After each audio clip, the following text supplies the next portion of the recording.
Live. Hello and welcome to Cricket Adda Presents Cricket Addicts Episode 7. The consistency is key, and this time we have got a new guest, our own national selector, not Ajit Agarkar. We have Shikhar Sarang, who has won the T20 World Cup auction, fantasy auction, which we had between us guys in the wrong one group, which we have on WhatsApp. But coming back to the point, Shikhar, first of all, welcome to the show. You are making your debut on Cricket Addicts, if I'm not wrong. So, first of all, how are you feeling? Yeah, that's a great opportunity, right? We have been doing this since a long time, but to be on this podcast, right, which is the new thing which we're having, it is a great thing. I was usually on the other side of the screen, which is where I would be viewing this, and the discussions here are really great. So, looking forward to a great session today as well. Yeah, definitely. So let's get straight into the trending topic, which is Ambani's wedding. Just joking. But let's Uh, get into the trending topic. To be honest, about James Anderson, and I have also written it in the title. If you can see episode 7, yeah, James James Anderson Henderson retires. retires. And it's a sad day for Test cricket, I would say, because one of the best, if not No, the best right arm pacer who has played test cricket has said goodbye to test cricket, and to a certain extent it was a forced retirement, and we will come to that. Before that, let's celebrate this guy. Retires with 704 test wickets in 189 test matches, if I'm not wrong. Most by any pacer, not only matches but also wickets. Third highest wicket taker in the history of Test cricket after Muthaiya Muralidharan and Shane Warne. Unfortunately, was robbed of the chance to break Shane Warne's record. Shikhar, first of all, just your thoughts on how great a bowler he was. Whether it was India winning a Test series in India, winning a Test series in Australia, and obviously with that Red Duke's new ball, he was an absolute beast, wasn't he? a very to a legend of the game, right? And the most important part, which everyone forgets, is right, the longevity he had as a pacer, right? If you see, we had Dale Steyn, we had Glenn McGrath, but they were on the peak for a period of time. But this guy just outperformed everyone. So he saw a few generations of cricketers going by. So like not even just his team, but the opposition teams as well. He saw legends like the generation past us, that is before us, that was the Sachin Tendulkar generation, where he had players like Rahul Dravid, Sachin Tendulkar, Brian Lara, Chandra Paul, Shangakara, Mahala Javardhane. Then he came to the new legends, that is the likes of Root, Williamson, Smith, and he conquered them all, is what I would say. And being able to perform in subcontinental conditions like in India, right, where even the teams with best of the pacers like have struggled, but he was there. He was a vital part of that 2012 series where England won against India, right? And then in England he was an impeccable force. He with Stuart Paul, who retired just the last season. So they were the pillars, and again, as I mentioned, right, the longevity he had as a pacer, right, and to play the longest format consistently and playing consistently well as well, and not it was not that, yeah, his pace eventually he got a bit of a dip, but it was not like that. He was consistently bowling like spar above par 120 kmpl per hour, but he was going to trying to be consistently 130 and doing the job which was asked to him, right?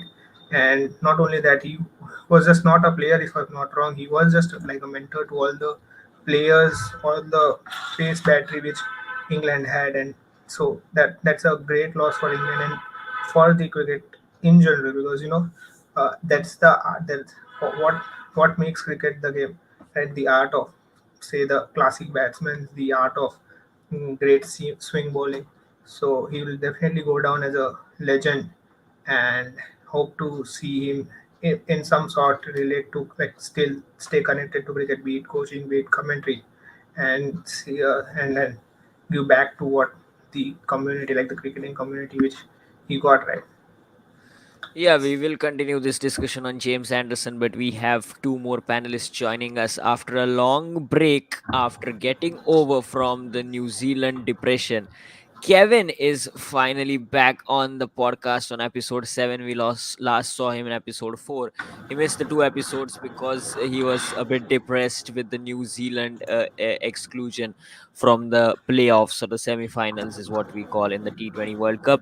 And after attending the Ambani wedding, finally he's joining us after a month and a half. Shabby is back with a Rohit Sharma background, the only MI fan who was invited to the Ambani wedding. So we will also get inside details about that. But I'm just getting an latest news, which we will also discuss. The latest news is that Ricky Ponting has resigned as Delhi Capitals coach for IPL 2025. Saurav Ganguly might take over as head coach. So we'll discuss about that as well. But Kevin, getting back to the point on James Anderson, I think Shikhar articulated it really well about James Anderson, how big a legend he is, not only for English cricket but for world cricket. 704 test wickets, and his teammate Stuart Broad, 604 test wickets, who retired last year after the Ashes. Kevin, as we all know the story that Ben Stokes, Brendan McCallum, and Rob Key had invited him in the hotel room to discuss about his retirement, and uh, at the end of the discussion, the decision taken was that he will be given one test, which was this Lord's test, the first of the summer, which would be his last test, and it was his last test. Two things. First of all, unfortunately, he was not able to break Shane Warne's record, which I think is a bit of a shame because he deserves to do that. Just four more test wickets. You have five more tests in this summer, two against West Indies, three against Sri Lanka. Why not let him play another five tests? Yes, you have all this discussion about you want to play, want to plan for the Ashes and all that stuff. You never know, James Anderson might be part of Ashes 2025. You have an India series in 2025 before the Ashes. Why have you forced to retire James Anderson? Why have you forced James Anderson to retire? He is still good, isn't he? I checked the stats. In the last 3 years, he's still the leading wicket taker for England. In the last year, he's the leading wicket taker for England. 16 wickets in the last 12 months. In this game as well, he has picked up 4 wickets, if I'm not wrong. 5 wickets, if I'm not wrong. For one in the first innings and four in the second innings, or three in the second innings. So 704 test wickets. James Anderson deserved to play for another five, six, whatever number of test matches he wants to play because he's fit. He's taking wickets. What's the problem, Kevin? I'm also surprised by the decision because I felt that he was the most economical bowler in the English setup. We saw Ollie Robinson completely unfit, you can say, to bowl 20, 25 overs in a spell in India. And we saw James Anderson with his control. He was able to keep to the runs in check. So I was a little disappointed that they decided to go away from him because I don't see a bowler coming up the ranks who was making a claim for a selection.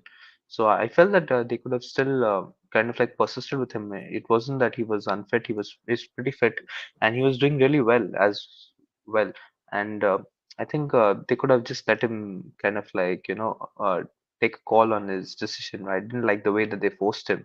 Initially, when the reports came out, it was like it felt that he wanted to retire at Lords, and that is the reason why he was given only one Test match. But then when he had his press conference, he mentioned that it was more of like a forced retirement, and I wish he had kind of like gone past Shane Warne because I don't see any other bowler coming close to achieving the speed that he has done to play till the age of 41 to be so effective. And gone are the days when we used to troll him as Mr. Clouderson. So we saw in the I think the Test series in 2021 against India where he got those 2 wickets in an over against Gill and Rahane, and then Pant as well. And I think the narrative completely changed. But I felt that he had a lot in the tank. Maybe it was England wanted a kind of like Chris Wokes to step into his shoes and be there for that Test series against Australia. That is the only reason I can see why they wanted James Anderson to move out, to give Chris Wokes enough game time, and to bring in Gus Atkinson, I think, as a backup to to Mark Wood. Those are the only moves that I can see. I don't see how pushing James Anderson to retirement is going to solve their problems. But let's see how they go from here, and let's see what they have in store. Yeah, I think again Kevin touched the point as well that it is kind of a forced retirement, and I would like Shabby to come in here as well. As a cricket fan, I would have liked to see him more in Test cricket because he's right up there and he is bowling well, as Kevin mentioned. It's not about his fitness. He's 41, but he's absolutely fitter than Ollie Robinson, who has been dropped due to fitness issues. Can bowl 20, 22, 25 overs in a day, bowl 7, 8 over spells, bowled in India as well, if you remember, picked up really key wickets in a couple of test matches. So Shabby, it's quite a surprise that England and Ben Stokes and Brendan McCallum have kind of forced him to take retirement when he could have played for another 6 months at least. Yep, correct. So, firstly, checking my audio. Is it audible correctly? Yeah, it is good. Yeah. Yep, yep. And before making my statement about James Anderson, I was really sad to miss the previous few podcasts, especially the one which we had after winning the World Cup. Definitely, we had a great point to talk, but couldn't manage the time accordingly. But happy to back here. And yeah, talking about James Anderson now, even I felt surprising that he made them retire just in the first test of the series, and obviously as you told, the next opponents again not very tough opponents, West Indies or Sri Lanka, they could have just held with him. And again, the home conditions, he's always effective in those conditions. So absolutely, I found no reason why he was kind of forced to retire so early when he was such close to that breaking that record of Shane Warne. Not sure what they are thinking. I mean, obviously the one mindset could be giving some young bowler chance against these weaker teams so that he gets settled in the team and then he can play a tougher series later. Maybe the whoever guy that Anderson replace Anderson. That might be one of the agenda behind like making him retire so early. But yeah, that was really sad part on Anderson's side that he couldn't break that record. Basically, obviously he's the legend already crossing the 700 mark as a pacer. It's already a big feat. No, nothing gets away from him as a pacer. But yeah, he could have broken that record as well.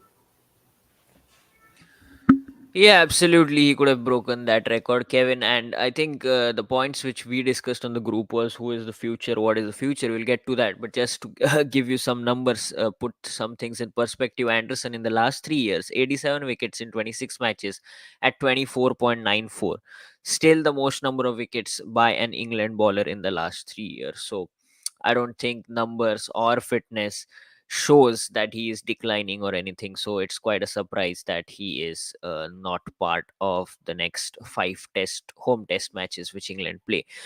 Two questions for you, Kevin. First question, which I've put down on the banner, is can this record ever be broken? And I think everybody will agree that nobody is even coming close to this number, 704 test wickets as a fast bowler.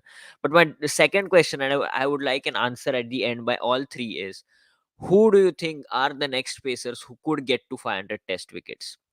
Or is it a thing which won't happen ever again because of so much T20 cricket and players retiring from test cricket easily? So that's something which I would like you guys to keep in mind and answer at the end. Do you think there are a couple of fast bowlers who can reach to 500 test wickets before they retire?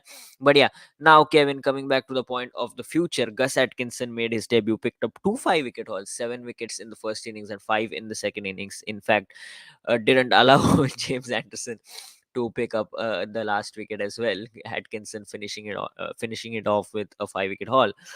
But Gus Atkinson is pretty young, bowled with pace, looked had some really good control. So he looks a guy who they will be backing for at least the next couple of years to see how he goes. We discussed this Chris Wokes, who was supposed to be Anderson's replacement. He's already 35, so I don't think that is happening. And Mark Wood has replaced James Anderson in the squad for the second test.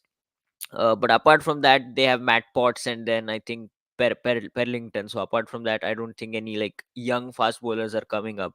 So, as they keep talking about Ashes 2025, what do you think is their likely bowling attack for that? So I feel that maybe they'd like to have Chris Wokes because he can Hmm. bat a bit and he can Hmm. swing the ball, so he's definitely going to open the attack. Along with what I feel is that it has to be Gus Atkinson now because I think they're banking on him, and I think third pacer is going to be Mark Wood. These three are going to be the frontline bowlers along with Ben Stokes as the fourth pacer. And for the spinner, I think they might either go Tom Hartley or Jack Leach.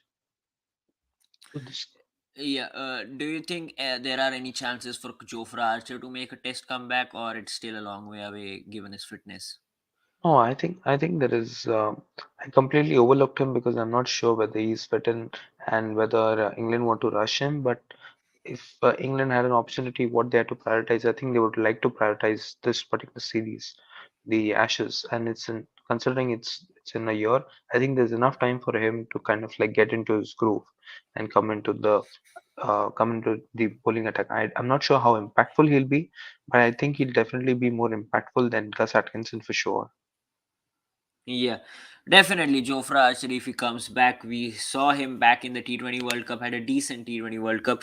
Shikhar, if you can join in here with England's future in Test cricket as well, because they definitely won the Test match. They are leading the series 1-0, but they are ninth on the points table in the WTC. All that talk about how well they are playing Test cricket and all that stuff. They are ninth. They managed to draw the series 2-2 against Australia. Mind you, it was a home Ashes series, not an away Ashes series.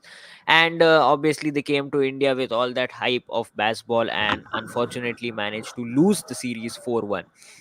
Yes, there are talks that it could have been 2-2, could have been 3-2 in their favor if a couple of things had gone their way. But the way they played towards the end of the series, it didn't seem that they were in competition. So, England's future, all the talk about Ashes 2025, do you think they should prioritize this series? And just for a matter of fact, India also travels to England next year, 2025, June, July, August, for a 5 match test series. So, that should be important as well, isn't it? Yeah, correct. And now see after Anderson and Fraud retired, so they have to now build the core again, right? And from the bowling perspective, I think only consistent guy who is also not playing all the part series is Mark Wood, right? And other than that, it was just straight Stuart Broad and Anderson from the number of matches played.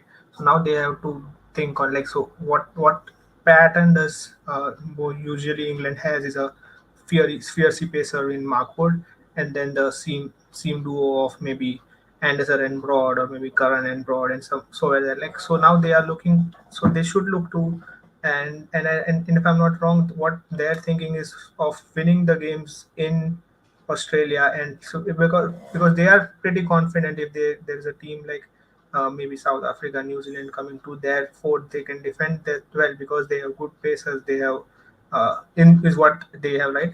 But so they are looking at winning series outside of their country. So they are looking to pacers who are like not seam dominant or most dependent on overcast conditions. Who as mentioned, right? Gus Atkinson, who is a fierce pacer, Mark Wood, maybe Jofra Archer once he is fit enough to play test match, he's back again.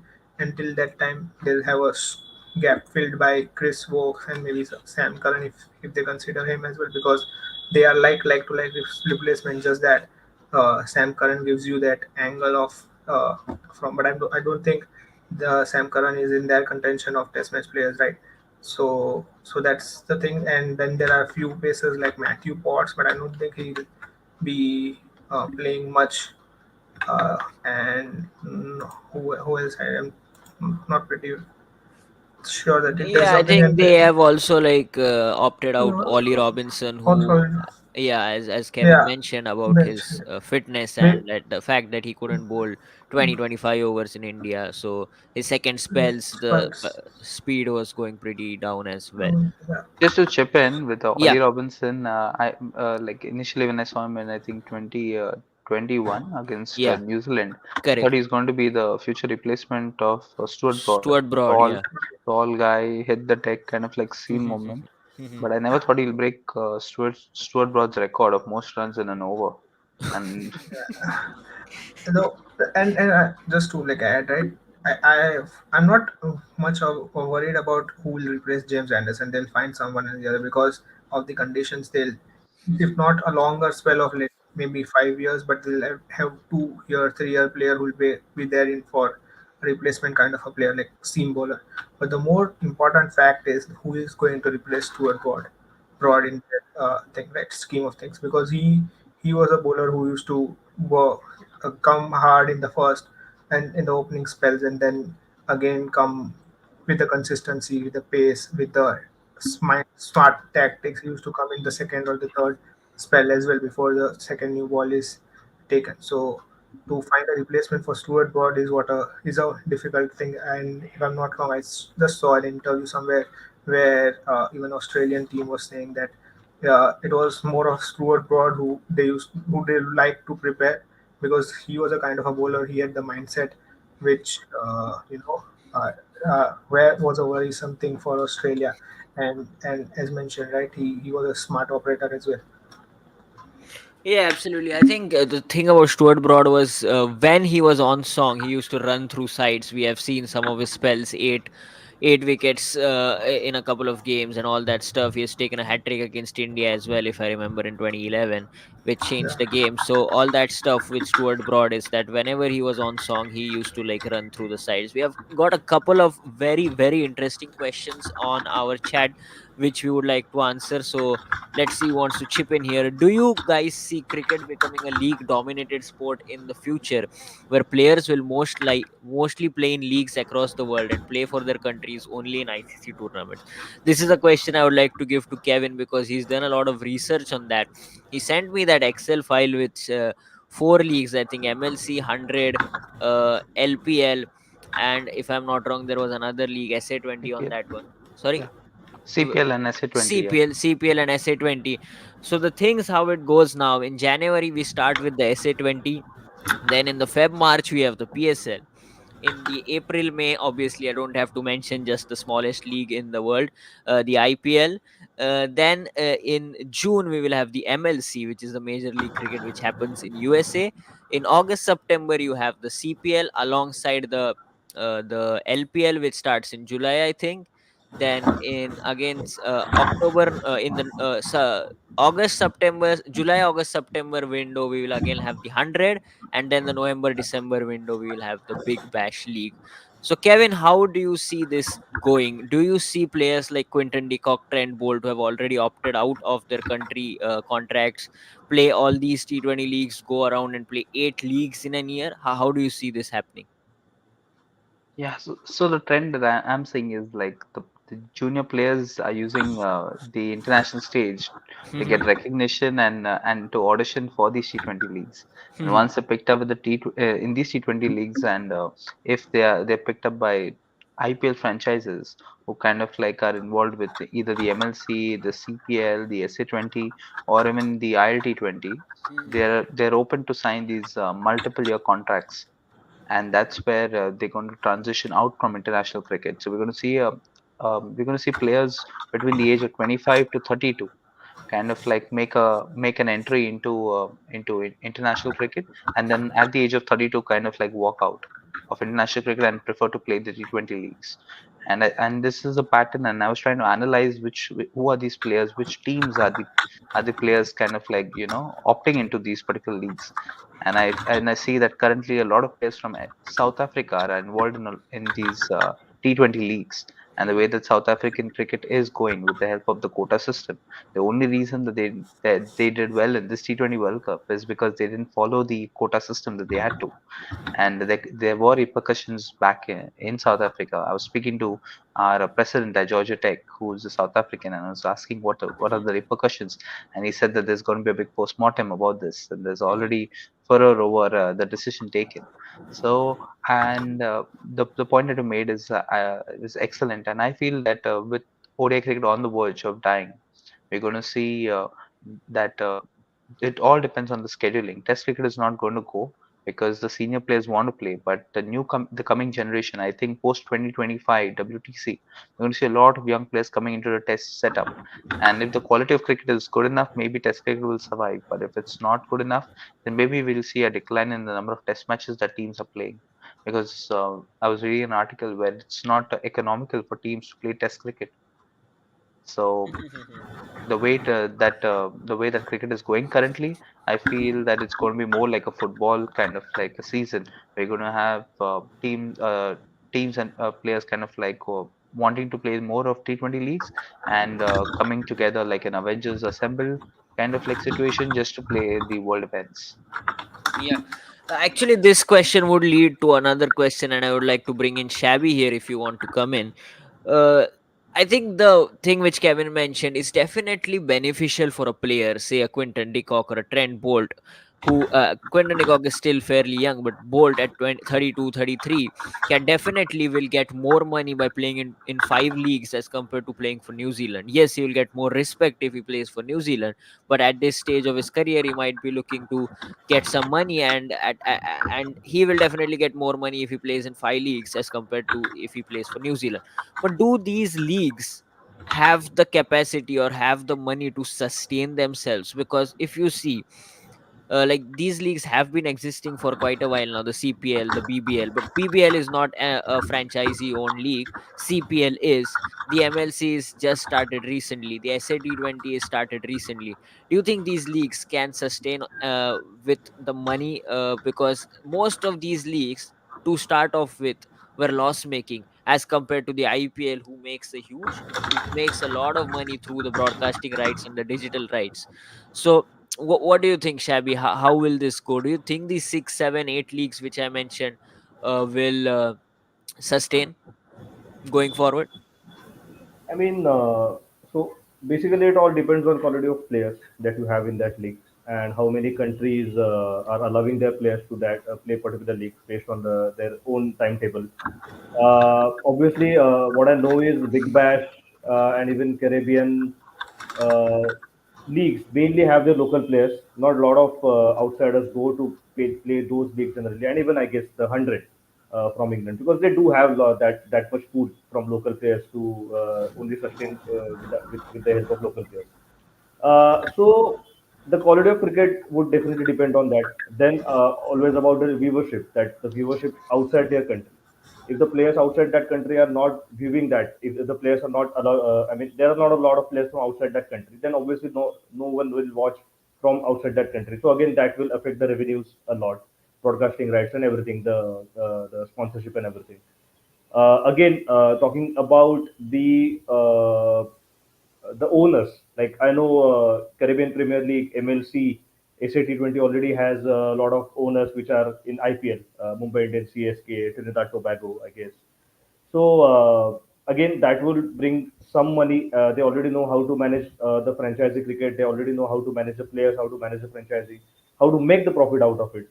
So you always want the smart owners as well to sustain in the leagues and sustain the teams of the league.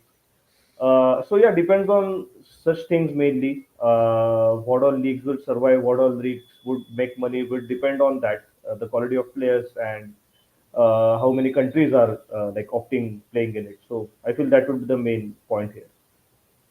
Yeah, we have a couple of comments on the same topic. I feel bilaterals can be played 6 months before the upcoming ICC tournament. This Zimbabwe tour just after the T20 World Cup is somewhat pointless, in my opinion. It might be pointless for you, but the fact is that Zimbabwe cricket needs to make money, and they can make money if BCCI sends even a second string team there, because they will get money from the broadcasting rights for these 5 T20 internationals. So that's also a thing which needs to be looked at if the Yeah, individual I mean, boards need to make money. Yes, sorry, even from Shabby. India's point of view, it is for a bit has a point because all the young players are getting the match practice at the Yeah, international yeah, level, yeah. and Yeah, obviously they have to definitely replace from a the yeah. Kohlis and Jadejas and Rohits now. Yeah, definitely. From a cricketing point of view, we have the likes of young players who get an opportunity. As Kevin mentioned, these young players are using this as an opportunity to show themselves to the big stage. Once they get an IPL contract, the other leagues ask them to play for them as well, and then It's it's that much done for them. Bilaterals should have more number of tests and only one of ODIs or T20s, whichever tournament is coming. Shikhar, if you want to jump in on this point now, uh, Uh, bilaterals, what are your thoughts on it? so, Because see, India, England, India, Australia, England, Australia will get a lot of viewership, and because of the quality of cricket. But at the same time, if India is playing Sri Lanka, if England is playing West Indies, as we saw, to be honest, the ground was full because of James Anderson's retirement, and it will always be pretty much full in England for Test cricket. But the viewership for, say, an England West Indies, if the quality of cricket is not that great, do you think there is a point in having all these bilateral matches, or we just have it before a big ICC tournament, as Saurabh gives us an point of view? see, bilateral tournaments are important, right? From my point of view, because it's all like, so it's not.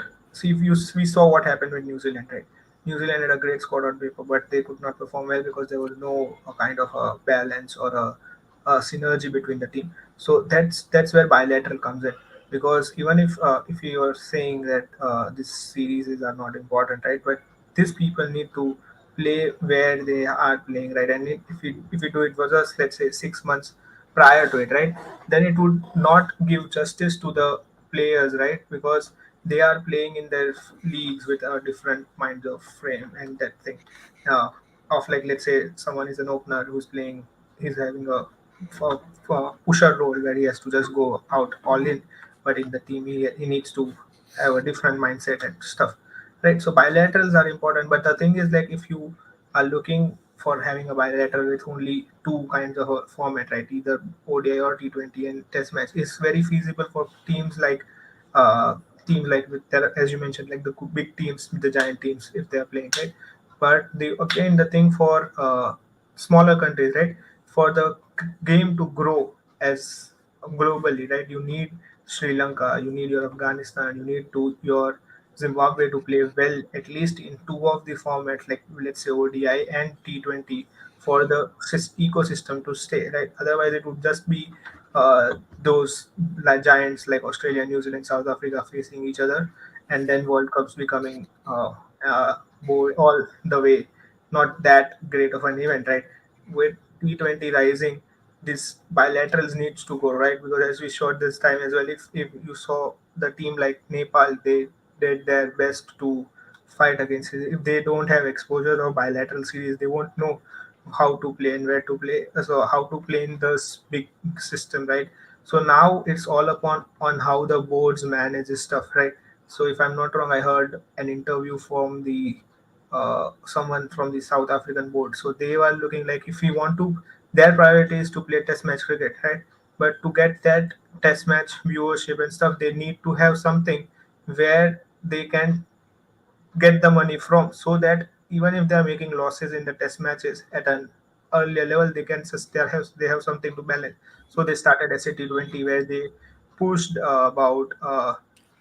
pushed about the T20, the major players playing there, and they went with a B squad for test match. So there are some steps which all the boards will take.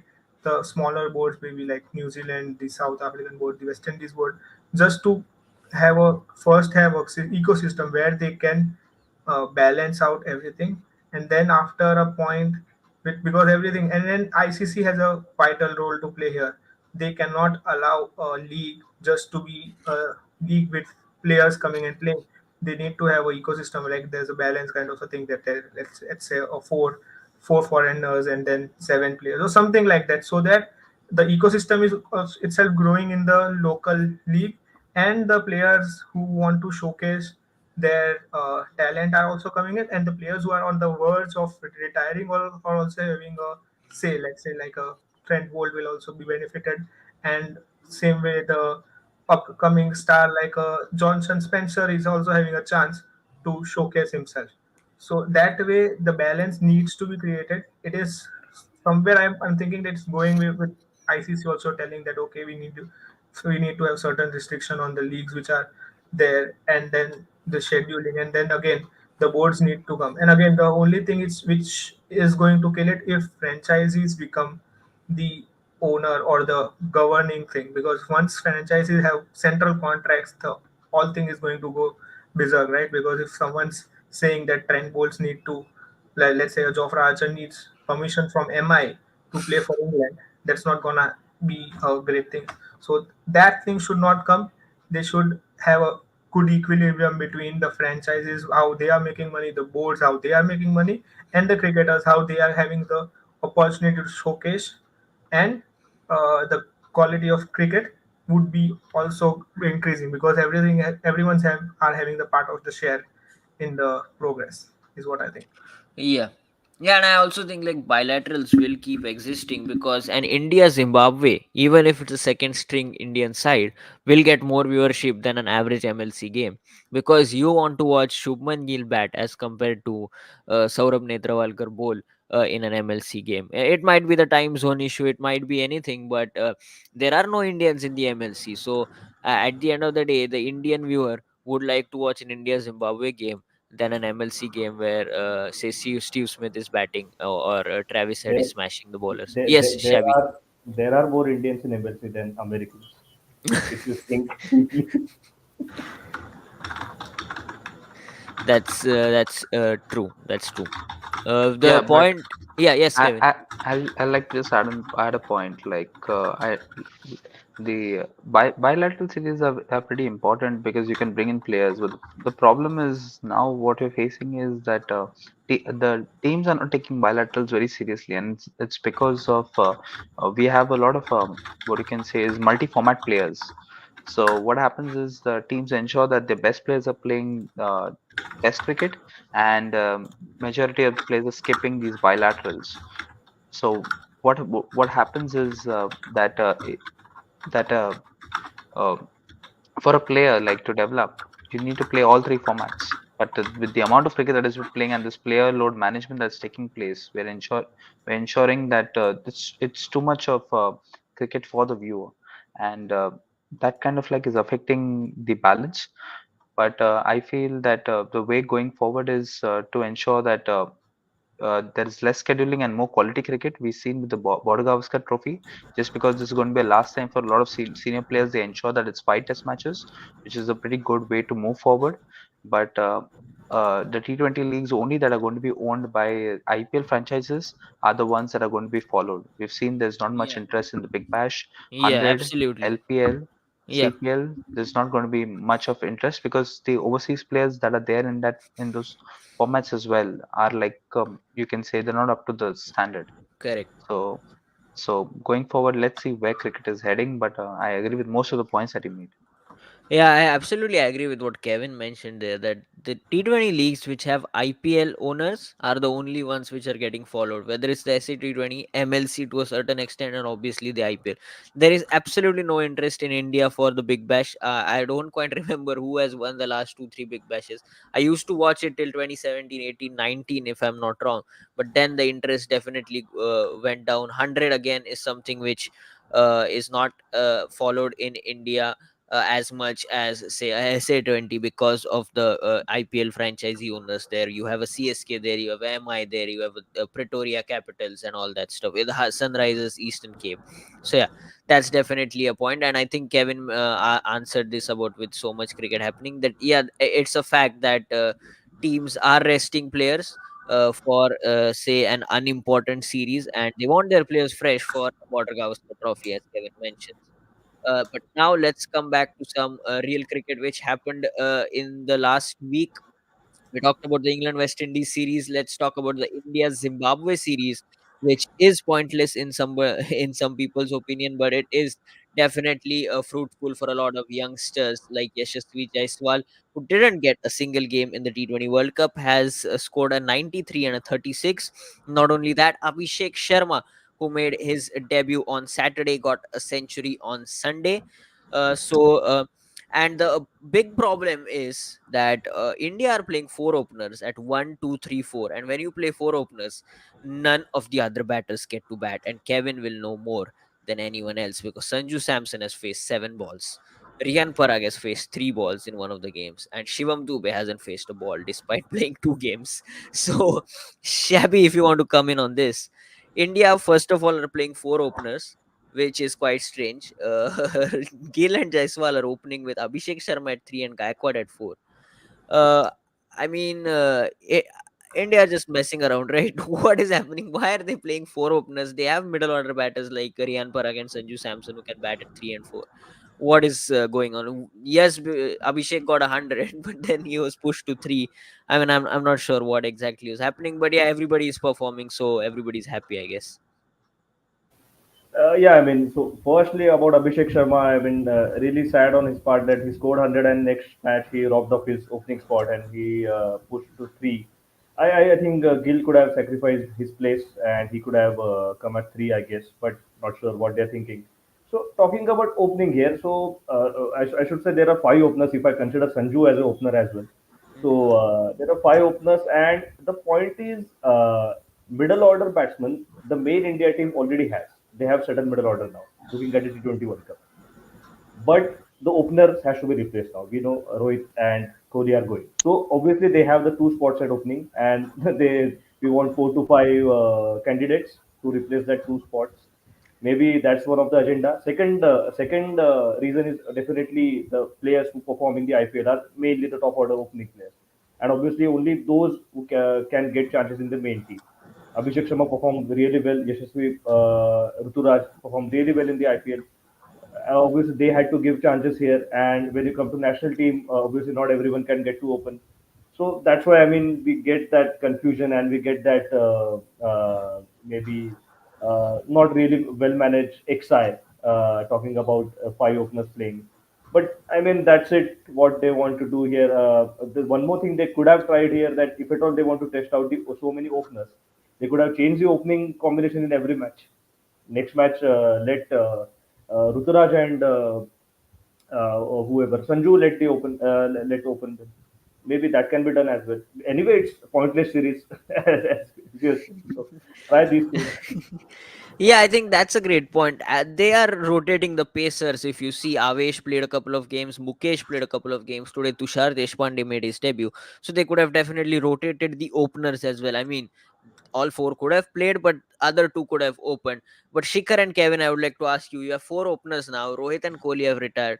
Who are your first choice two openers? Ideally, do you want a right hand left hand combination, or would you like the explosive combination of Jaiswal and Abhishek Sharma? Just your two names as an opener. Kevin, let's start with you. So I would like to pick it based on ability. I would like to have Shubman Gill open the batting because I Mhm. think he wants to bat. He likes opening the batting and he Yeah, has his technique is really good correct, and he's done well correct. and he's the most experienced among all these openers that we have Yeah, currently. he's 24. Yeah. Yes, so definitely Shubman Gill opens, and along with him, who's the next best opener? It depends on what do you want with him. If he wants to play the game where he wants to take his time, like Virat Kohli, then I would like to have someone at the other end who's pretty explosive, and you have two guys who are pretty explosive the at the top. It's either Yashasvi Jaiswal and Abhishek Sharma, and based on what we have seen in the since the second match, we've seen that Abhishek Sharma is being used as an all-rounder.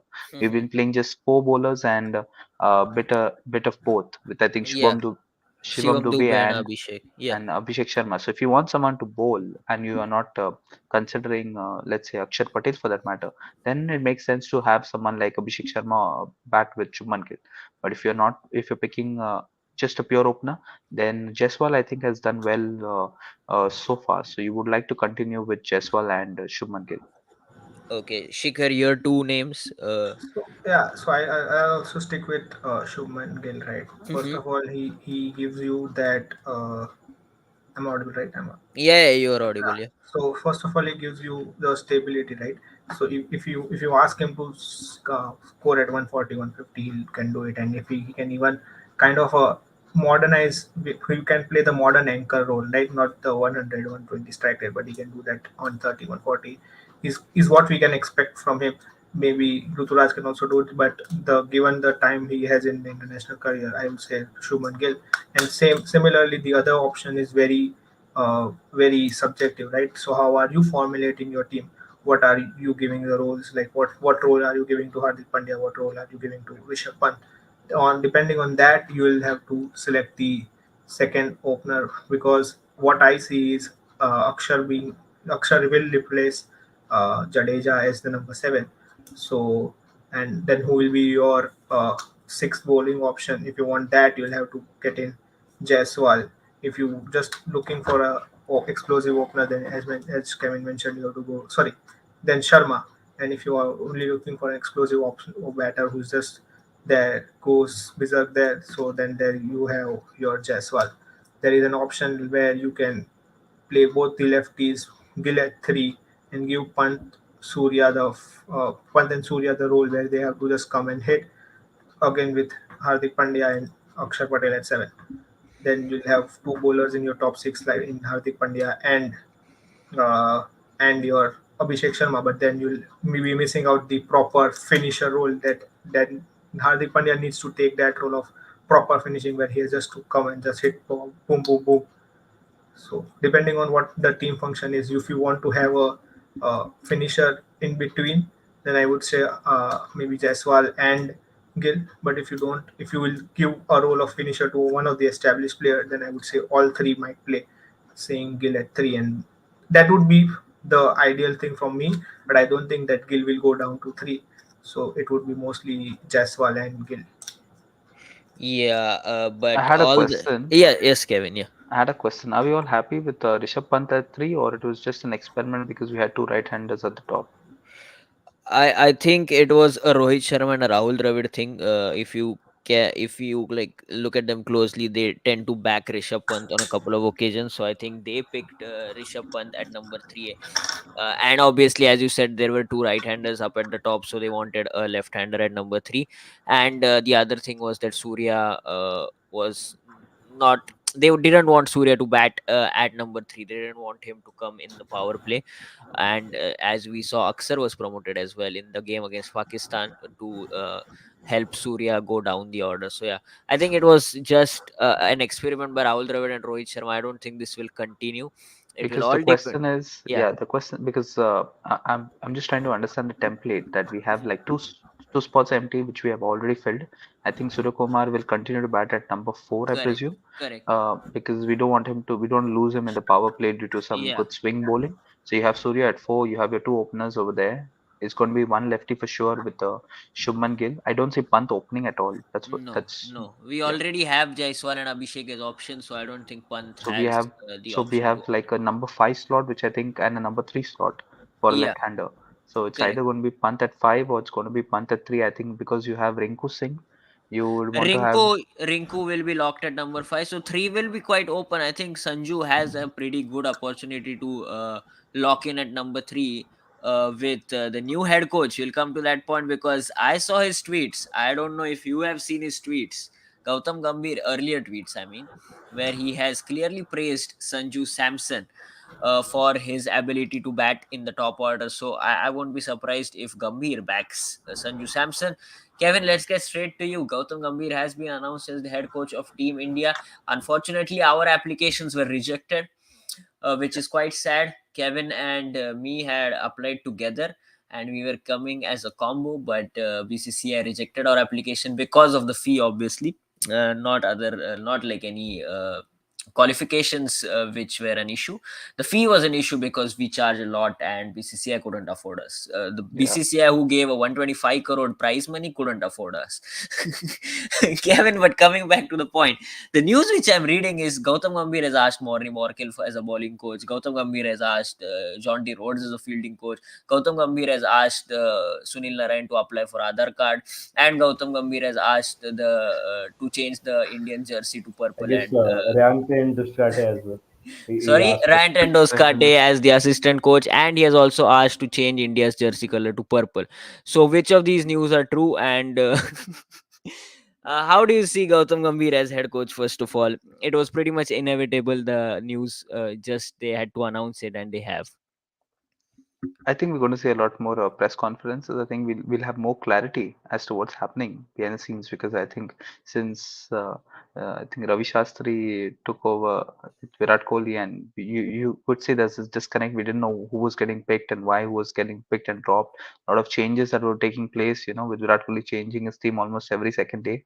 So with Gambhir coming, I think there'll be structure. We're going to see a typical planning. We're going to see players are going to get back. We're going to see them in roles.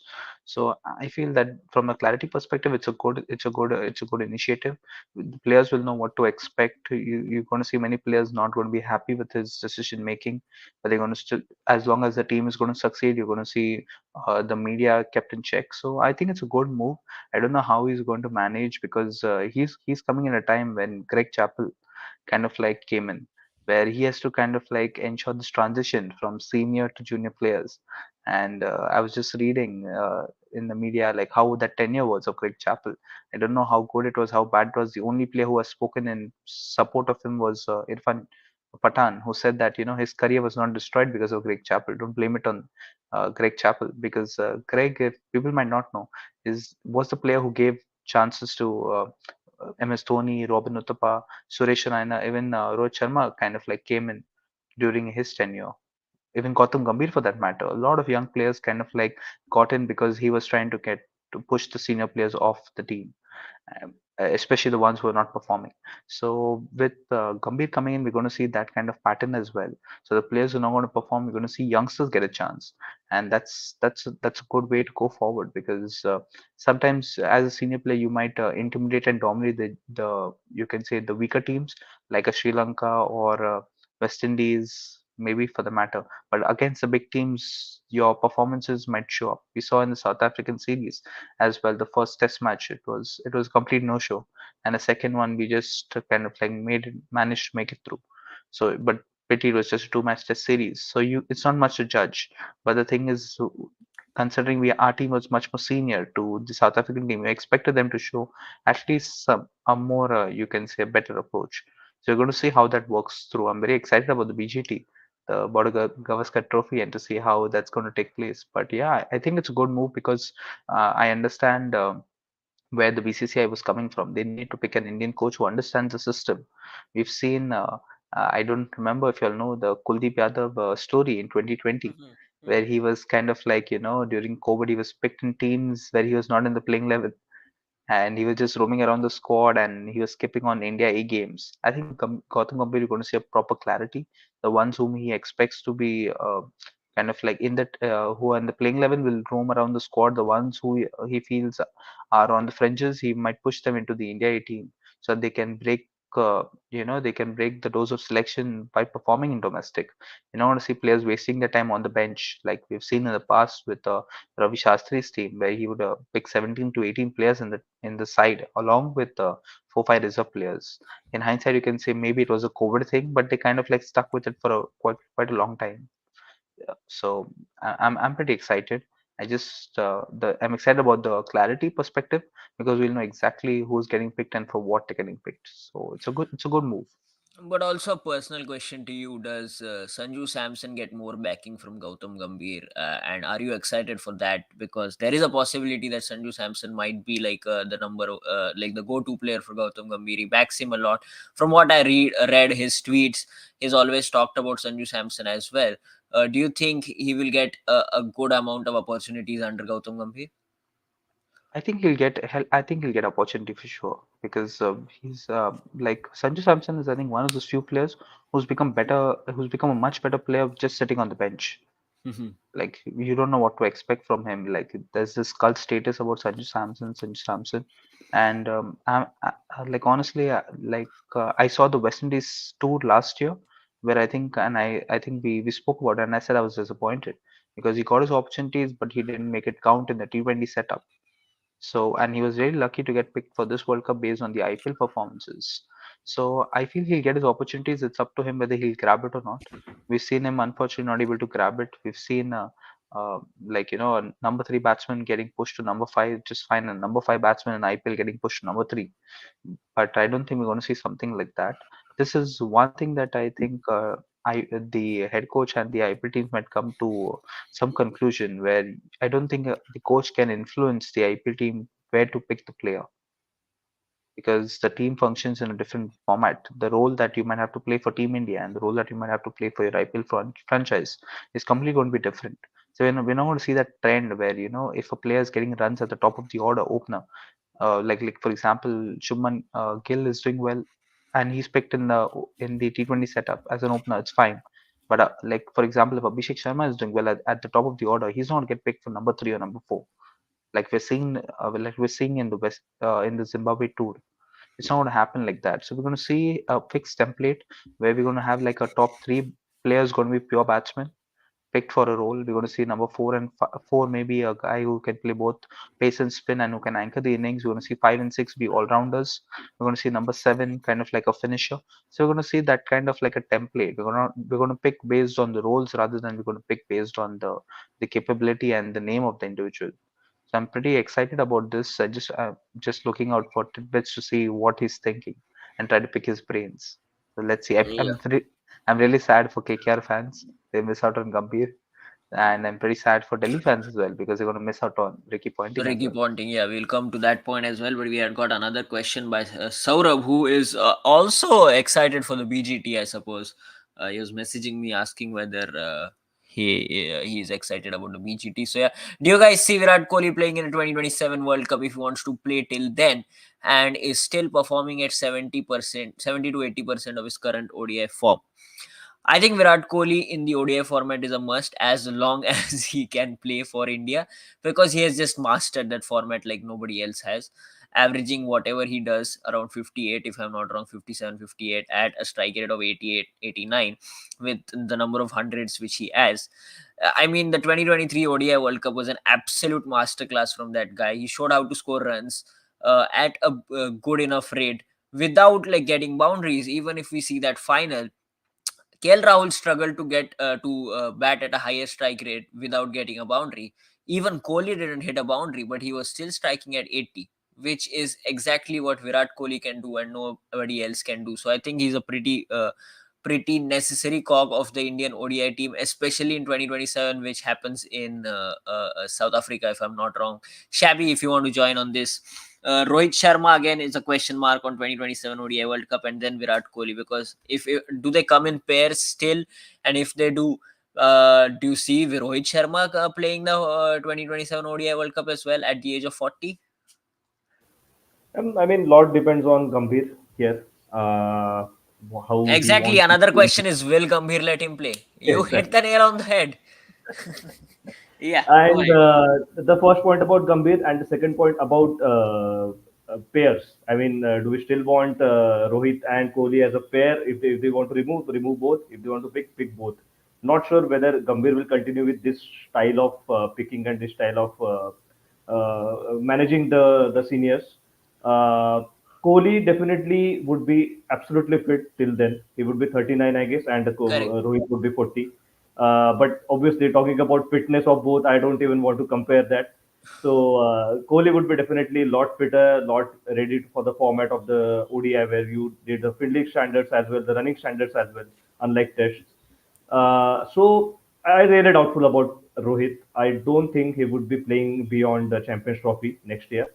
He would announce his retirement hopefully. I mean, not hopefully, but I feel it. He will do it. Looking at the stature of the guy, Rohit Sharma, Kohli should play 2017 World Cup. I feel, and he just because of his fitness and just because of his the points that you just mentioned about the class in ODI format he has. Yeah, absolutely. Shikhar, if you want to answer this question, Rohit and Kohli in 2027 ODI World Cup, how do you see that? Rohit will retire after 2025 WTC final. We'll put this out on Instagram, tagging you, Saurabh Wandekar. I'll cut this out and put this on Instagram, and I'll put this after the 2025 WTC final, not today. Shikhar, but this is what the talk is going around, that Rohit will obviously be the captain till the 2025 WTC final, and then everybody is expecting him everybody is expecting that might be his last game. And then in 2 years' time, you have an ODI World Cup in 2027. uh, Rohit and Kohli in 2027 ODI World Cup. Just quickly, your thoughts on that. Do you see both of them playing, or Rohit has like very less chance of getting till that World Cup? You're on mute, Shikhar. My bad. Sorry. Yeah. Audible, right? So on Virat Yes. Kohli, it is very clear, right? If he is in the 70-80% mark of his current form, he's definitely going to play. I would even say 50, 60, 70 would also work for me. because the mentality that guy brings to the team, right? And the way he understands the game, the way he understands the format. I guess he's a clear go, always go player. On Rohit Sharma, I guess it's only on like, see, fitness is okay. You'll see that he's not fit, but fitness is not about like being the guy, like being in shape. It is for from cricketing perspective. What I think, if you can field, if you're not a fielder who needs to be hidden somewhere, right? I would say that there are fielders in even in the T20 setup which we had. Rohit Sharma was not the worst of the fielders. There were few fielders who needed to be covered Shivam instead of. Dubey. Sorry, I didn't name anyone. I also have one another name. I won't tell it, right? And then Okay. in, yeah, and then in the batting, if he's running well, so that fitness is what it is important, right? If it's not the shape, is what I believe. But again, it would be on how he manages his workload. He's performing, right. And the thing is, see, with Gambhir coming in, the only thing I see is Gambhir is not a player like, who will not chop things randomly. If you see in the IPL which went well for him, Anga Krish was doing very good, but still he bagged Nitish Rana in the last two games. Like, he last few games where he came back from injury, he was straight in, just because of the experience, just because of the player he is. Right, he was not saying that okay, this guy Anga Krish did so superbly well, but I'll still back my player who is there. So that thing on that thing that's Gambhir will bring on the stability is going to be there. Another like, and the question on Virat and Rohit is, it's all upon on how Rohit manages his cricketing career and how long his desire to play. Because if you see, he his whenever he says it's just the 2020, it's a 50 over World Cup for him. So if he has the desire, and if he is cricketingly fit, is what I meant see, right? If he can field well, if he's not required to be hidden everywhere like in a third man spot or somewhere, and he's running well, and he's doing all those stuff well, I'll be much happy to see him. It's just that how he maintains that, and how well he is performing, right?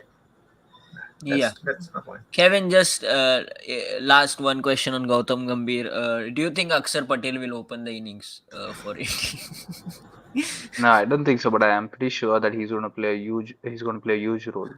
He's shown to do things that we were expecting of Ravindra Jadeja to Mhm, do. And I mhm, think that it's not Jadeja's fault that we never tried him in that situation. I remember 2013 when England were playing India and we saw him come up at number 5 and he scored a 50 batting alongside Dhoni as well. So I feel that we didn't use him that much. He didn't develop as a player as well. But in Test cricket, he kind of like he showed that when you needed him especially against England, he stepped up. So with Akshar Patel, you never know. I think he has that ability. I don't see him opening for sure. But maybe mhm. if we have a situation where we have a lot of right, we follow this IPL template, pick up all the best right hand batsmen in our top 5, and you want someone to kind of like add that diversity, throw caution to the wind, we might see him. But coming back to Saurabh's question, like if you can put that back on the screen, Yeah, yeah, and sure. I feel that we should have these comments with punctuation mark. No, the second one The regarding Rohit Sharma. Oh, Rohit Sharma. Okay, yeah. Yeah, so is this an expectation? Do we want Rohit Sharma to retire after the 2025 final, or Mhm. is it a question where we're asking will he retire, or it's a full stop? It's a prediction that we have declared that he should retire. So this is something that needs to go back. But I like to say that I thought 2019 World Cup would be the last because I thought that Rohit Sharma might not be able to play swing. He will kind of like found wanting and No, you. no. I am predicting is what he says. It's his Okay, prediction. It's his okay, prediction. Yeah. that's great. So, because I thought that 2019 would be the last because that time we had Shikhar Dhawan and KL Rahul. We were deciding who should open and who should kind of like bat in the middle order. Finally, it was KL Rahul who batted in the middle order, and he's been batting over there since then. I don't know whether we'll see this like maybe because Rohit Sharma is one of the most experienced players we have against spin as well as pace. So if you want someone who could play the bounce in South Africa, then maybe Rohit Sharma you would want to have him in 2027. But yeah, I think we've almost seen that he's towards the later stages of his career.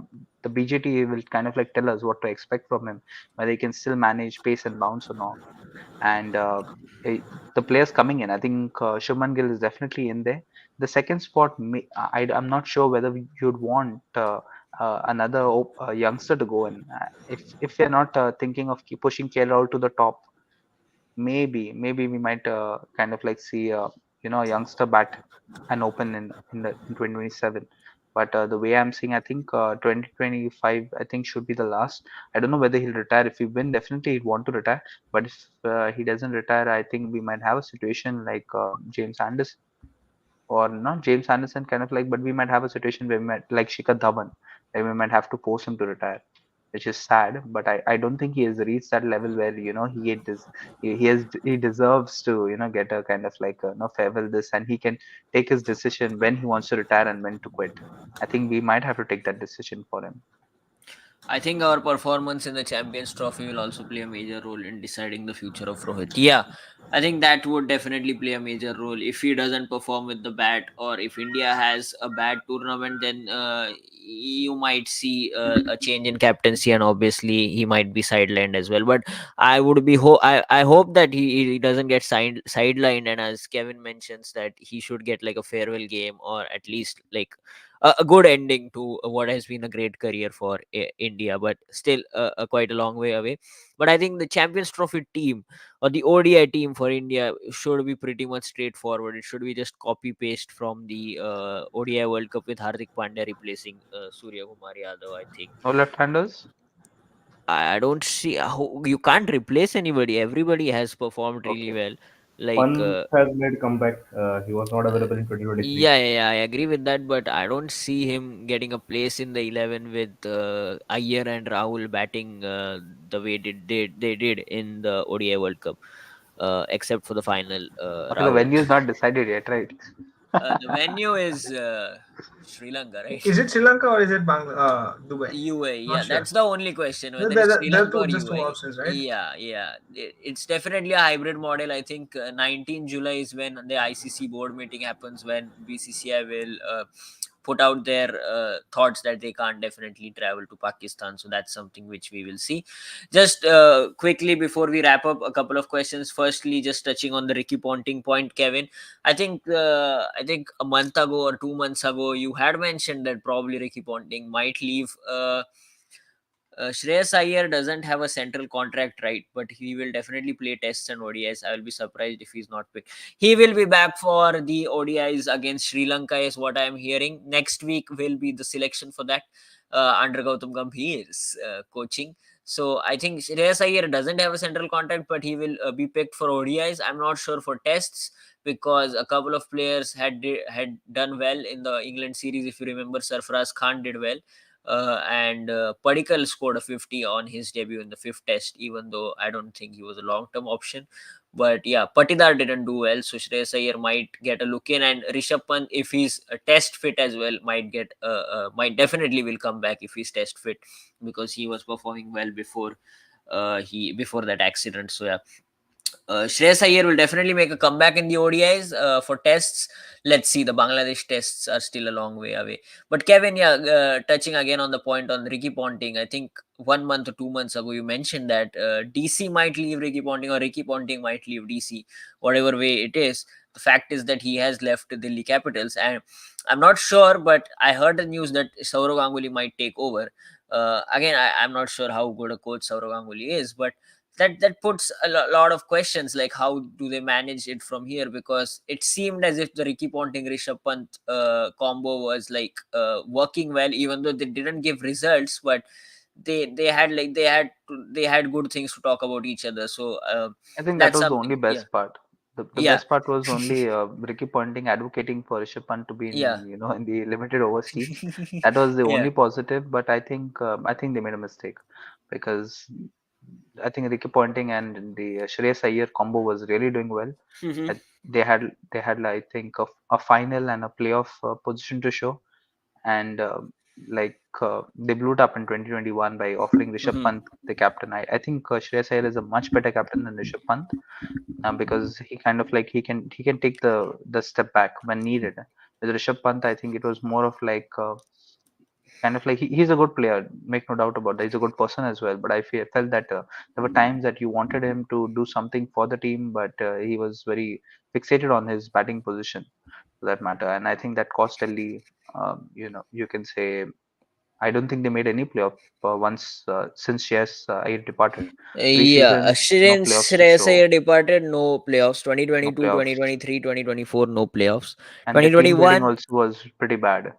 yeah, the bidding was definitely bad last year. If you have like 8, 9 crores remaining in your purse, that means you have done something wrong. So, Yeah, yeah. and I think the point to make is you invest I think 8 crores on a player, 18-year-old kid. You don't give him Yeah, opportunities. So Kumar it Kushagra, 7.2 CR, I think, and he didn't and get a single and the game. I biggest mean, he got a game, but he didn't get it properly. Like, he was batting at 5, batting at 7, and any number he was batting at. So, and the biggest slap in the face is you let go of a guy named Phil yeah. Salt. Not when you don't have any keeper. You let him go. Unfortunately, your point is justified when nobody bids for him. You don't he, and the slap comes in when he comes in as a replacement and helps the your former captain kind of like win a championship. Yeah. So I think that decision I think was a hard one to take, and and I'm happy he's gone because at 7 years there was the first 3 years started off well, but I think after that mega auction I think they blew it up completely, and Yeah, I think the mega auction definitely hampered them a lot. They had the like one of the best teams in 2021 with yes. the best 11, I think, with along with Mumbai Indians. So the mega auction definitely hampered them. We have a last question which we will answer. We need to find a good number 5 for BGT, Border Gavaskar Trophy. It's not the Bangladesh team like Vikrant Gupta said. KL Rahul will be a good choice. Other domestic players might struggle in Australia. Yeah, let's just quickly go through our 11 if possible. You just tell if you agree with me, all three. I think Rohit Jaiswal to open, the way it's been going on in Test cricket for a while now. Rohit Jaiswal, we saw in the England series, before that the West Indies series as well. You have Gill at three, a good player of pace and will play well against Lion as well. Number four, I'm not quite sure who will bat. Somebody like named Virat Kohli might bat at number four. Number five, as Saurabh mentions, might be empty. Six, who is number six? Is Rishabh Pant? If Rishabh Pant is test fit, I think Pant gets his number six spot back. Seven, you have Jadeja, and then 8, 9, 10, 11. I think Bumrah, Shami, Siraj, if fit, pick themselves. Number eight will be open, and as Saurabh mentions, number five will be open. So in the England series, we saw Sarfaraz Khan, but I think as Saurabh makes a point, he might struggle in Australia, which is quite fair because he struggled against high pace in the IPL. So, Shikhar, Kevin, Shabby, any suggestions here? Number five and number eight. What do you see? So again, I'll start. Right, I have a Yeah. Yeah, sure. controversial opinion here. I don't see Gill as a solid 10-year Mhm. number three batter. I see Okay. him more of a, like before the England series, I was seeing him more of a number five batsman, and Okay. then but the performance he gave, I'll still see after Virat Kohli goes, he'll be at four. So I'll take pick. See again, this won't happen. This is what I think should happen. Okay. Gill at five, Rahul at three, and then maybe Ashwin or Washington Sundar or Akshar Patel, whoever is a better spinner, or what kind of an option you need. If you need someone of a pace bowling all rounder, then you might look into Thakur or somebody because the three bowlers are bowling well. But again, so this is what I think my situation should be. But if we are going by the template, it would be KL Rahul at five and Ashwin at eight. Okay. Okay. KL Rahul will, that's a private chat. KL Rahul will bat at four in future. Is not going to open in test for sure.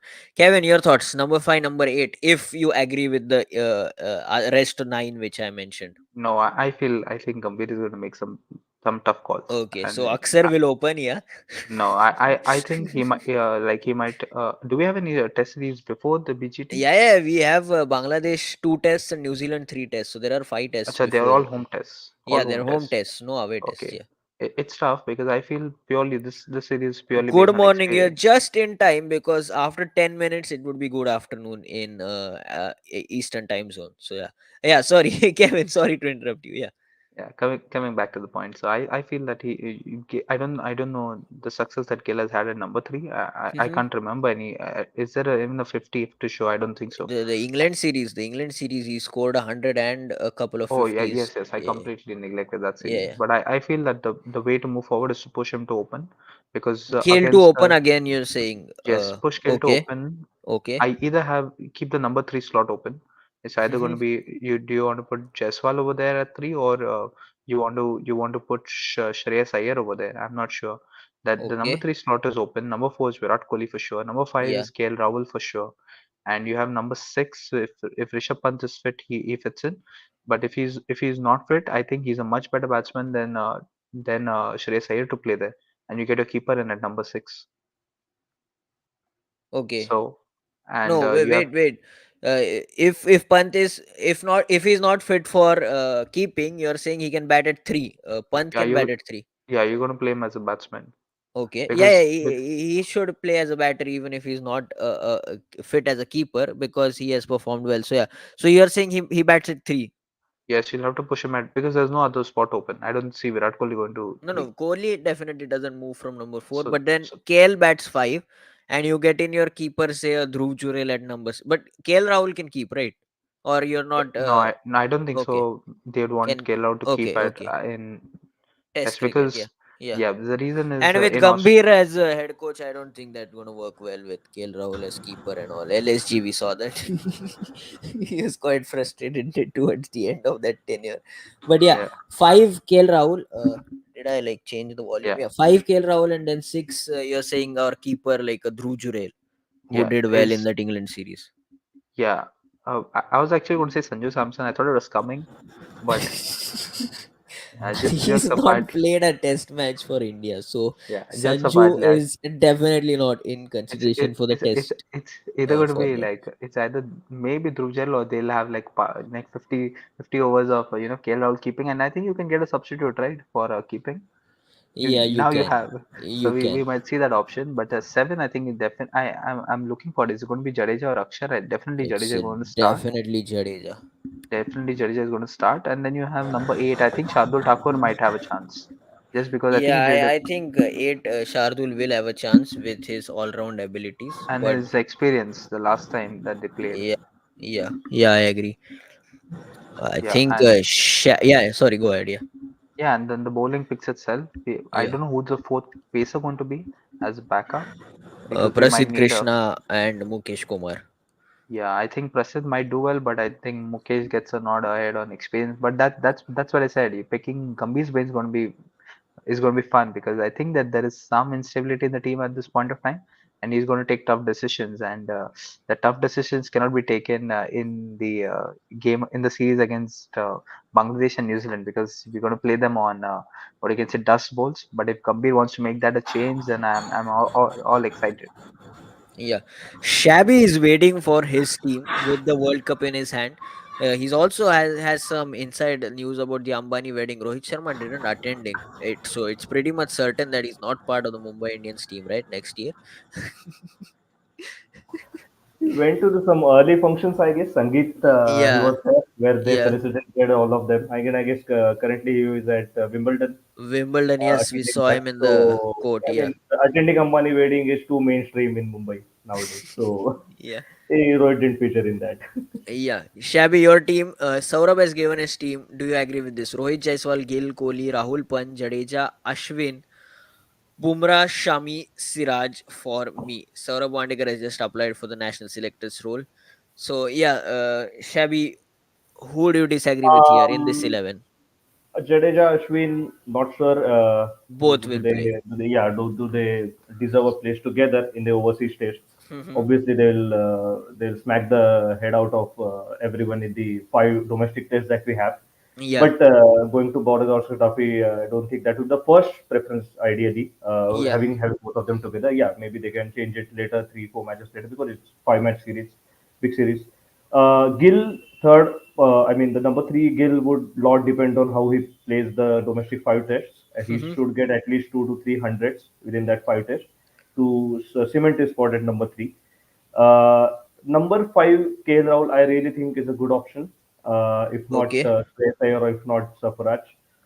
He has good experience. Is kind of settled in the middle order right now in the Hmm. ODI and the Test setup. So kind of a good option, I feel. I had to mention the two legends of last two Border Gavaskar trophies, Pujara and Rahane. Not sure any one of them can make a comeback. They really deserve, but they had to do something really well at a domestic circuit to make that comeback. Really, at least as a extra player, one of them. But not sure where we are going with the Gambhir as a coach in that aspect. But yeah, I mean that the Rahul can be there. The secondly, one more thing, if the Shardul you're picking Shardul at number 5 or number 6, Jadeja Ardul can at bat number 8, you meant, right? number 8 or Yeah. number 7 or number 8. Yeah, yeah, I yeah. mean 5 down or 6 down.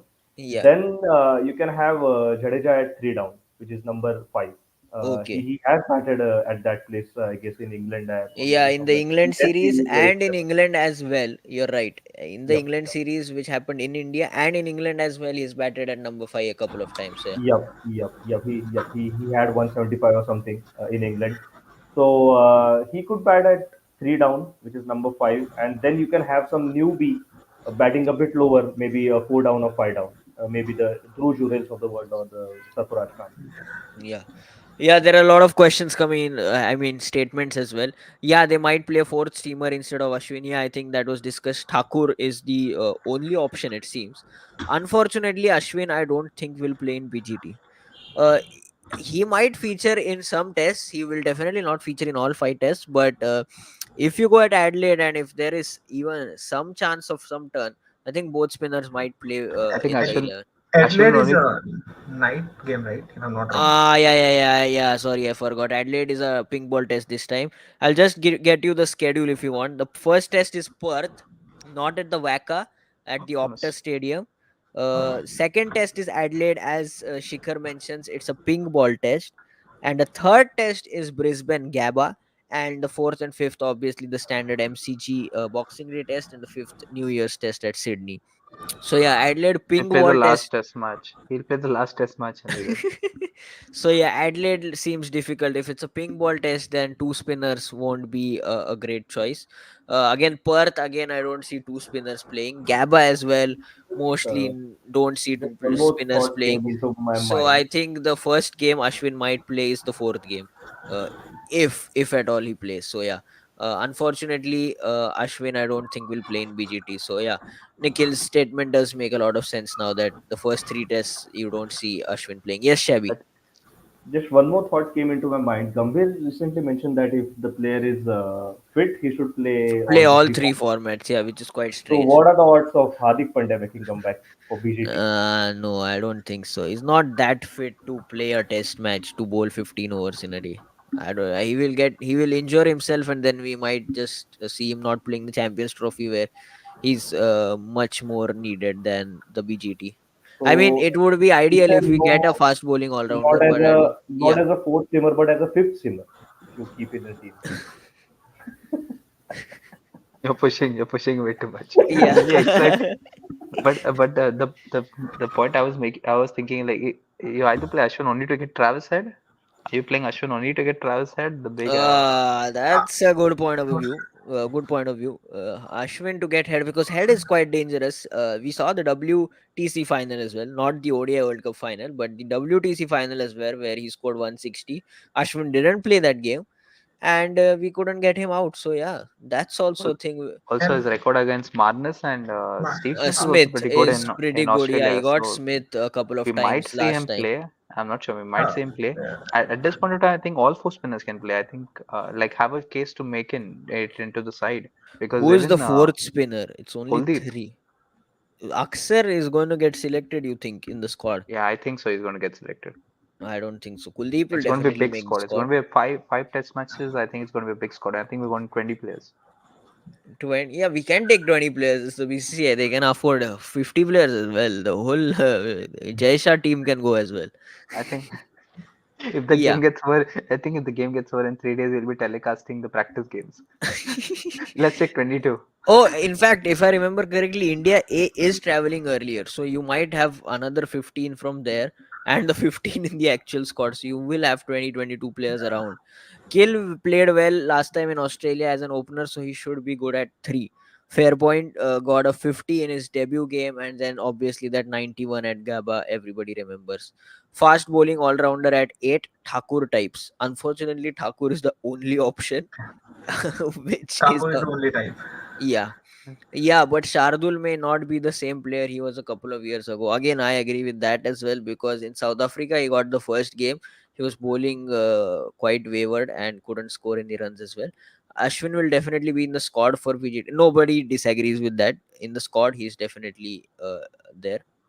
And last thing, that would be amazing for India if he can play tests. I think it's about Hardik Pandya. Shabby mentioned that if Hardik Pandya can come back in the test squad, I mean, that would be great, without any doubt. But with his fitness, I don't think that's happening, because we need him more in the white ball format. So uh, I don't think we can risk that. And Kevin, as Kevin said, it's pushing a bit too far if you're asking him to be the I think he can fifth play only the seamer. ping ball. Ping ball test, I think they might just give him a chance and say, "Oh, I think this is going to be an early finish. Yeah, 3-day test match. Let's do some." But let's talk about the Australian side also as well. Let's yeah. talk. Let's just I talk think about the that's opposition. cut copy paste. You have Usman Khwaja, Steve Smith to open. If that continues, Marnus at 3, Cameron Green at 4, Travis Head at 5, Mitchell Marsh at 6. You have Alex Carey at 7, and then the 4 bowlers who have been bowling for the last 365 years. Mitchell Stark, Pat Cummins, Josh Hazelwood, and Nathan Lyon. Do Yes, you man. think any changes will happen? No, I think based on this, if you have Steve Smith and Usman Khwaja to Khwaja open. opening, Hmm. and you have Manas at 3, I think, do we see Ravichandran Ashwin taking the new ball by any chance? No, Only one answer to all this. It all depends on Gambhir. Okay. But Gambhir I wanted did. Ashwin at 4, huh? I don't know if you Yeah, remember.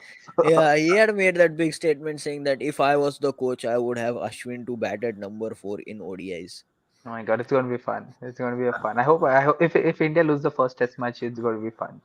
I think everyone's going to be wearing that, their selectors gown on and giving suggestions. It's going to be it's going to be Uh, exciting.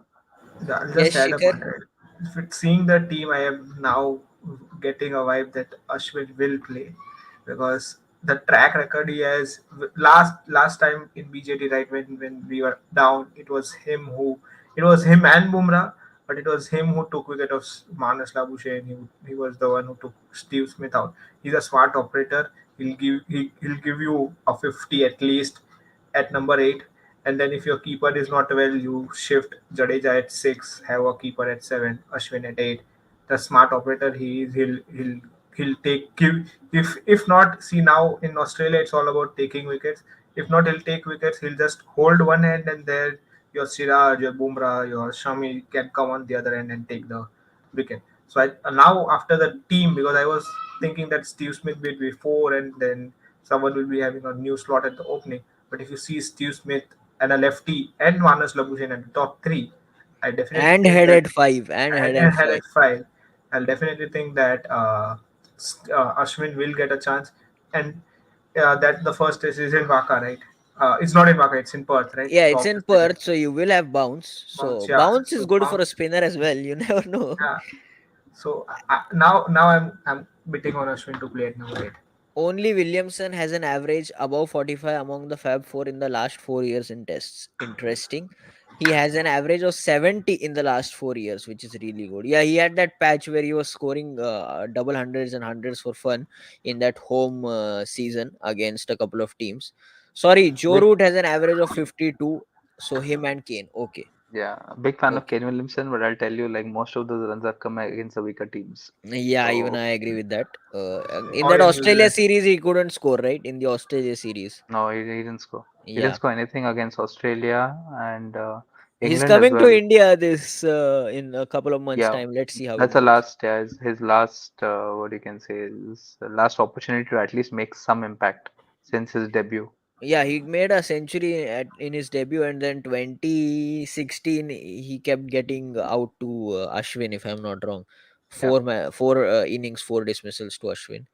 So yeah, but yeah, talking about last point about Shikhar, I think Ashwin, because see, number 8 we don't have anybody else. Shardul Thakur, if he's not performing, The only other option, a player who can bowl well and can bat, is Ashwin. Apart from what Kevin keeps saying, that Aksar might get a look in. So let's No, see no, how I it think goes. I think it's Ashwin over Akshar and Jadeja both. It's Jadeja number 7 and Ashwin at number 8. No, no, Yeah, I don't Jadeja is think. not going anywhere because Yeah, Jadeja with Jadeja the bat is definitely plays. Jadeja Jadeja definitely with the plays. bat is a different player. I think I I would sent the numbers yesterday on the group, yeah and Shabby sir has approved that with a sword celebration. yeah, and good. even if the keeper is not there, I will promote Jadeja at 6 and then Yeah, yeah, yeah. give the new keeper B at 7 Correct. if the keeper Is is not Jade, one. is Jadeja taking wickets? Jadeja will play for sure. His batting is too good. Okay, the end of topic. Jade- Just one last question, which I had asked midway through the podcast. Which fast bowler do you think has the ability and the stamina and the longevity to take 500 test wickets currently? Do you see anybody, or do you think nobody will ever do that now? Do you No, have I don't any think so. answers? Ah, No, I don't think I so. Anybody. yeah. The only Second, possibility is of an English bowler to take 500 wickets, but I don't see anyone coming up to the ranks. So I'll be monitoring the 100 and I'll keep all posted, but I don't see Okay. anyone coming up. Okay. Shikhar, any names in mind? so when you posted the question, I went through the number, right? So Yeah. the current highest wicket taker in a pacer is Saudi, and then there is Stark, and there is Bolt.